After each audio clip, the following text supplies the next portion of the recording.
Hello guys, welcome back for another video of Service Reset My Car. Today I'm going to show you how you can service reset a service indicator or an oil indicator of an Audi Q8 2018 model.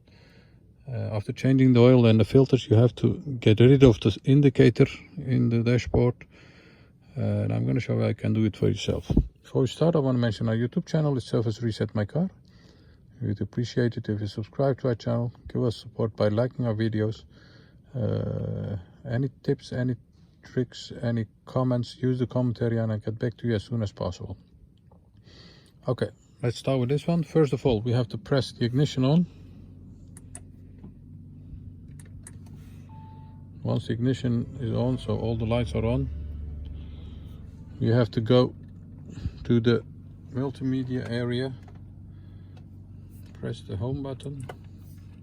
Once you are here, you can scroll through it. We have to have the car button over here. Once you are here, you can see the settings and service area. Press it.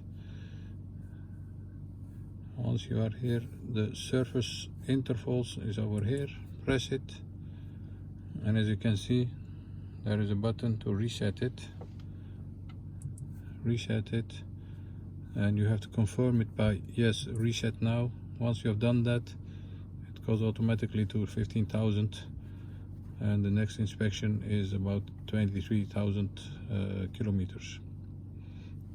To go back, press this button, again button, home, and choose which menu you want. Let's stay in the multimedia area. Okay, that was it. I hope this helped you. Thanks for watching and I hope to see you next time with another video. Bye bye.